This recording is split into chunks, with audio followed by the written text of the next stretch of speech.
एक बार फिर से आपका स्वागत है हमारे चैनल पर आर के क्लासेस मथुरा। चैनल को सब्सक्राइब कर लेना। देखिएगा बेटा, यह आपकी है इलेक्ट्रोकेमिस्ट्री की 10th वीडियो, 10वीं वीडियो बनने वाली है। इलेक्ट्रोकेमिस्ट्री यानी कि विद्युत रसायन की जो केमिस्ट्री का विद्युत रसायन केमिस्ट्री का चैप्टर नंबर 2 है आपका। ठीक है, इसमें आप पढ़ेंगे सबसे पहले कंसंट्रेशन सेल यानी कि सांद्रता सेल क्या होता है। आपको मैंने इलेक्ट्रोकेमिकल सेल पढ़ाया था। इलेक्ट्रोकेमिकल सेल है ना, जिंक की रॉड, कॉपर की रॉड, उसमें सॉल्यूशन था, सॉल्ट ब्रिज था, है ना। तो एक स्पेशल कंडीशन होती है भानु, इधर देखो, एक स्पेशल कंडीशन होती है। क्या कंडीशन होती है कि जो आपने इलेक्ट्रोड पहले अलग अलग ली थी, अब आप सेम इलेक्ट्रोड ले लो, यानी कि इलेक्ट्रोड किसी एक मेटल की ले लो, किसी एक धातु की इलेक्ट्रोड ले ली, और इलेक्ट्रोड लेकर के जो उसमें सॉल्यूशन भरा है उस सॉल्यूशन की कंसंट्रेशन अलग अलग रखो, यानी कि सांद्रता विलयन की अलग अलग होती है और इलेक्ट्रोड सेम रहती हैं, उनको बोलते हैं हम कंसंट्रेशन सेल यानी कि सांद्रता सेल। देखो, an electrochemical cell in which both electrodes are same but concentration of electrolytic solution is different, यानी कि विद्युत रासायनिक सेल जिसमें इलेक्ट्रोड समान होती है लेकिन विलयन की, इलेक्ट्रोलाइट के विलयन की सांद्रता अलग अलग रहती है, उसे क्या कहते हैं? सांद्रता सेल कहते हैं, है ना। जैसे आपने ले लिया ये, इसमें एक रॉड डाल दी कॉपर की और इसमें भी रॉड डाल दी किसकी? कॉपर की, यानी कि दोनों रॉड सेम होनी चाहिए। इलेक्ट्रोड सेम हो गई और यहां क्या लगा दिया आपने? एमीटर लगा दिया। लेकिन मान लो इसकी कंसंट्रेशन C1 है और इसकी कंसंट्रेशन C2 है। C1 और C2 इन दोनों की सांद्रता हो गई, है ना। इसमें क्या सॉल्यूशन भरा जाएगा? Copper sulphate. कॉपर सल्फेट ये भी और कॉपर सल्फेट ये भी, दोनों कॉपर सल्फेट होंगे क्योंकि कॉपर की इलेक्ट्रोड है ना। लेकिन इनकी कंसंट्रेशन अलग अलग है, इसकी सांद्रता C1 है और इस सॉल्यूशन की सांद्रता कंसंट्रेशन C2 है। तो ऐसे जो सेल बनता है वो क्या कहलाता है? कंसंट्रेशन सेल कहलाता है। इसमें होता क्या है, जो कॉपर है वो क्या बनाता है? कॉपर आयन बना देता है, ठीक है। और एक कॉपर आयन होता है वो क्या बना देता है? कॉपर बना देता है। ये इसकी सेल हो गया। सेल को कैसे दिखाएंगे? ऐसे दिखाएंगे। रिएक्शन लिखें सेल की, रिएक्शन यानी कि अभिक्रिया। सेल की अभिक्रिया क्या होगी? एक तो होगी एनोड पर। बेटा एनोड पर क्या होता था? एनोड पर क्या होता था? रिडक्शन, यानी कि कॉपर आयन बना दिया, एक इलेक्ट्रॉन लूज कर दिया। और कैथोड पर ऑक्सीडेशन। एनोड पर ऑक्सीडेशन होता था, एक इलेक्ट्रॉन लूज कर दिया, और कैथोड पर रिडक्शन होता था। कॉपर आयन ने एक इलेक्ट्रॉन लिया और कॉपर मेटल बना दिया। ये हो गई रिएक्शन। समझ में आया? क्या कह रहे हो? बाद में ठीक है। अब सुनो, अब इसके लिए हम नर्स्ट इक्वेशन कैसे लिखेंगे? नर्स्ट समीकरण।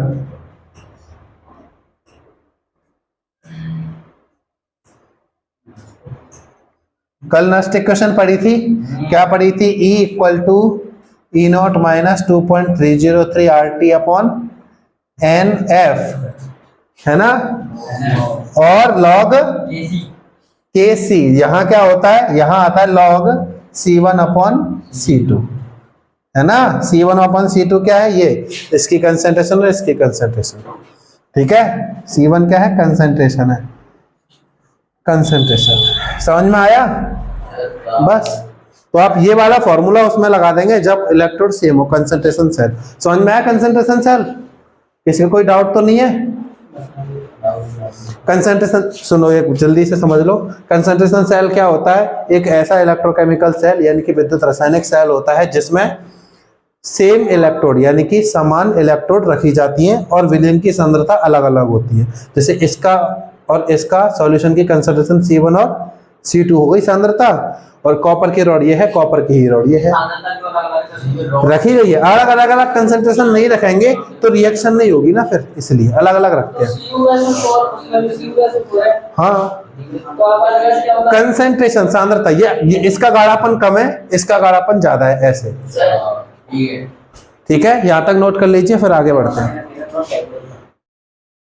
देखिए बेटा, आपका नेक्स्ट टॉपिक है इलेक्ट्रोलाइसिस या इलेक्ट्रोलिसिस या विद्युत अपघटन कहते हैं इसे, है ना। होता क्या है, the process of decomposition of any electrode when electric current is passed through is aqueous solution और मोल्टन स्टेट। यानी कि जब पिघली हुई अवस्था, मतलब गली हुई लिक्विड स्टेट में कोई चीज हो, या एक्वस सॉल्यूशन हो, जलीय विलयन किसी चीज का, तो उसमें जब इलेक्ट्रोड रखी जाए और उनसे विद्युत धारा प्रवाहित कराई जाए, विद्युत धारा मतलब इलेक्ट्रिक करंट उनसे पास कराया जाए, तो होता यह है कि जो इलेक्ट्रोड है वो टूटने लग जाती है। क्या होता है, इलेक्ट्रोड डिकम्पोज या अपघटित होने लग जाती है, टूटने लग जाती है। इसी प्रोसेस को क्या बोला जाता है, इलेक्ट्रोलाइसिस बोला जाता है। ठीक है, जैसे उस दिन मैंने आपको ये सेल बताया था, इलेक्ट्रोकेमिकल सेल बताया था, है ना, यहां सॉल्ट ब्रिज था, बताया था। जैसे ही इसमें एमीटर फिक्स किया तो क्या देखा गया, जिंक की रॉड थी या कॉपर की रॉड थी, है ना। जब इसमें करंट पास हो रहा था तो क्या हुआ था कि ये जो जिंक है ये कम होता जा रहा था ना, जिंक कम होता जा रहा था और कॉपर जमा होता जा रहा था। तो ये जिंक कम हो रहा है ना, इसी कम होने की प्रोसेस को क्या बोलते हैं, इलेक्ट्रोलाइसिस बोलते हैं। ठीक है, सीधी सी बात है, जो इलेक्ट्रोड डूबी होंगी वो कम होती जाती हैं, इसलिए उसी को क्या बोलते हैं हम, इलेक्ट्रोलाइसिस बोलते हैं। बात समझ में आ गई। आगे क्या है, it carry out in a special cell called electrolytic cell. ये एक विशेष सेल में होती है ना। इसमें तो थोड़ी बहुत देखने को मिलती ही है, लेकिन स्पेशल कुछ सेल होते हैं इलेक्ट्रोलाइटिक सेल, है ना, इलेक्ट्रोलाइटिक सेल होते हैं, उनमें ये ज्यादा देखने को मिलता है। अब इलेक्ट्रोलाइटिक सेल होते क्या है, वो इसे नोट कर लीजिए, फिर उसको बताते हैं। यहां तक नोट कर लो। देखिए बेटा, अब आप पढ़ेंगे इलेक्ट्रोलाइटिक सेल, यानी कि इलेक्ट्रोलाइटिक सेल होता क्या है।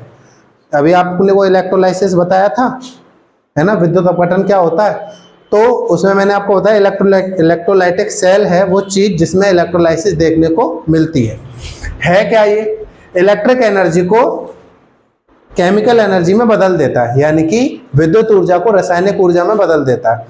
अब विद्युत ऊर्जा यानी कि करंट डाल दिया हमने उसमें, उससे क्या होगा, केमिकल एनर्जी मिलेगी, मतलब रिएक्शन होगी। करंट देने से जिस सेल में रिएक्शन होती है, यानी कि विद्युत अभिक्रिया होती है, उसको क्या बोलते हैं, इलेक्ट्रोलाइटिक सेल कहते हैं। समझ में आया। ठीक है, इलेक्ट्रोलाइटिक सेल की तरह आपके फोन की बैटरी काम करती है। कब, जब आप उसे चार्ज करते हो, तो आप करंट दे रहे होते हो, तो बैटरी में रिएक्शन होती है और रिएक्शन होकर के वो चार्ज हो जाती है। फिर जब चार्जर निकाल दिया, आप फोन चला रहे हो, तो फिर बैटरी इलेक्ट्रोकेमिकल सेल की तरह काम करती है, यानी कि उसकी रिएक्शन आपको इलेक्ट्रिक एनर्जी देती है फोन में। समझ रहे हो। तो इलेक्ट्रिक एनर्जी को केमिकल एनर्जी में बदलता है। अब ये होता क्या है, इसका स्ट्रक्चर बनाए। इसमें क्या होता है, एक होती है ग्लास वेसल, ये क्या है, ग्लास वेसल, यानी कि कांच का डब्बा कह दूं या बर्तन कह दूं, एक कांच का बर्तन है। ठीक है, ठीक है। इसमें क्या करना है आपको, इसमें भर देनी है इलेक्ट्रोलाइट। क्या भर देनी है, इलेक्ट्रोलाइट। या तो इलेक्ट्रोलाइट पिघली हुई होनी चाहिए, पिघली, या उसका एक्वस सॉल्यूशन होना चाहिए। ये क्या है, मोल्टन या एक्वस इलेक्ट्रोलाइट, मोल्टन या एक्वस इलेक्ट्रोलाइट। ठीक है, हिंदी में लिख दूं, पिघली या जलीय इलेक्ट्रोलाइट है इसमें। जैसे नमक है, पानी में घुला हुआ, है ना, इलेक्ट्रोलाइट तो पढ़ाया था। जैसे नमक हुआ, पानी में घुला हुआ नमक हो, या पिघला हुआ नमक, हाई टेम्परेचर पर नमक को पिघला दिया जाए, ऐसे इलेक्ट्रोलाइट भर दी गई। इसमें दो रॉड डाली, मेटल की इसमें 2 रॉड डाल दी, ये डाल दी, ठीक है, इसमें 2 मेटल की रॉड डाल दी। थोड़ा डार्क कर दूं इसे ताकि दिख जाए अलग से। डाल दी मेटल की 2 रॉड। अब जो सॉल्यूशन है उसमें पॉजिटिव आयन भी होंगे, नेगेटिव आयन भी होंगे, है ना। इसमें पॉजिटिव आयन भी है, नेगेटिव आयन भी है। सॉल्यूशन है, पॉजिटिव नेगेटिव दोनों में टूटेगा। इससे हमने बैटरी कनेक्ट कर दी, इससे क्या कर दी, बैटरी कनेक्ट। जो बड़ा वाला डंडा होता है वो क्या होता है, पॉजिटिव, और छोटा वाला होता है नेगेटिव।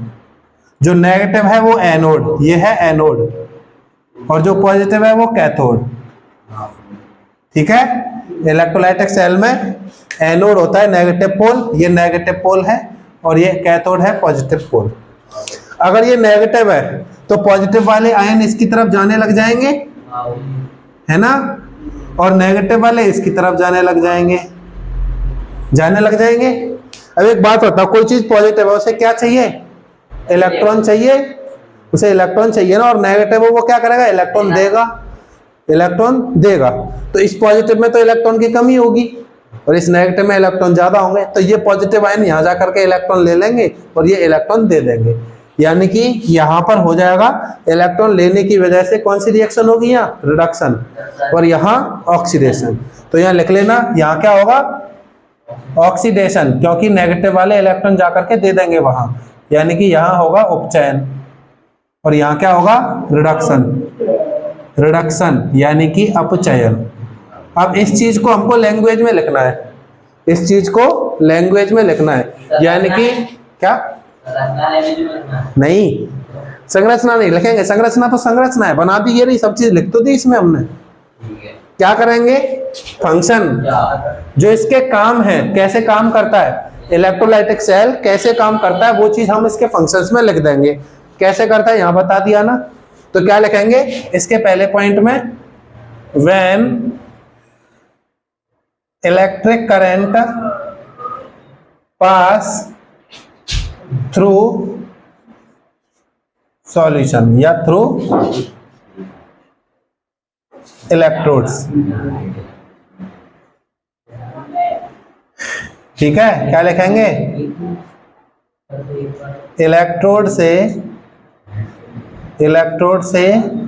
विद्युत धारा प्रवाहित की जाती है, विद्युत धारा प्रवाहित की जाती है। इलेक्ट्रोड से इलेक्ट्रिक करंट पास किया तो होगा क्या, फिर क्या होगा, करंट पास करने के बाद negative ions of solution move toward negative pole, है ना।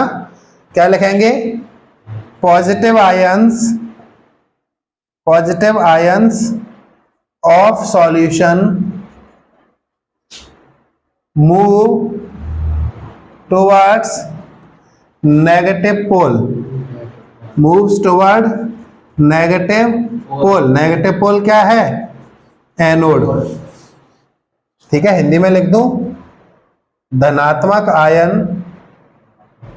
ऋणात्मक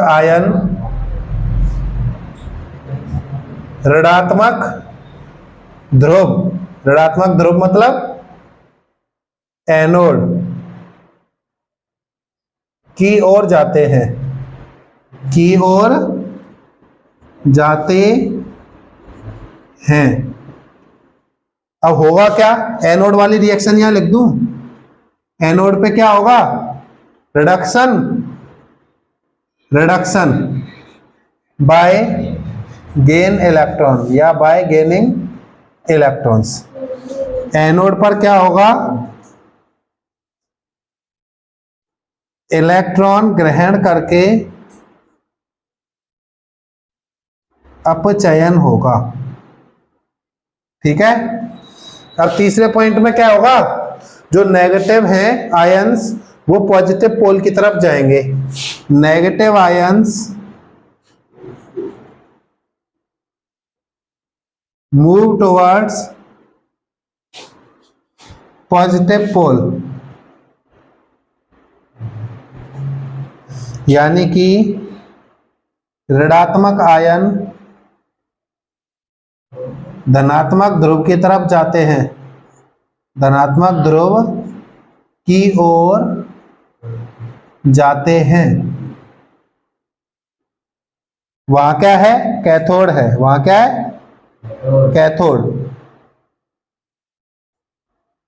है ना। कैथोड पर क्या होगा? Oxidation by losing electrons. क्या होगा? इलेक्ट्रॉन देकर क्या हुआ? इलेक्ट्रॉन देकर उपचयन होता है, इलेक्ट्रॉन देकर उपचयन होता है। तो ये इसका फंक्शन हो गया, है ना। समझ में आया? इसको नोट कर लीजिए। और समय भी हो चला है, तो आज के लिए ये टॉपिक फिनिश है ना। इलेक्ट्रोलाइटिक सेल फिनिश हो गया। अब इसके कुछ एग्जाम्पल हम कल पढ़ेंगे अगली वीडियो में। और आप सब लोगों से अनुरोध है, प्यारे बच्चों से, कि चैनल को सब्सक्राइब कर देना और अपने दोस्तों के साथ वीडियो को शेयर कर लेना। RK क्लासेस मथुरा ये आपका खुद का चैनल है। आप लोगों की सपोर्ट मिलेगी तभी आप लोगों के लिए अच्छी से अच्छी वीडियो आगे आती रहेंगी, हिंदी इंग्लिश दोनों मीडियम के लिए। बहुत बहुत धन्यवाद। जय हिंद, जय भारत।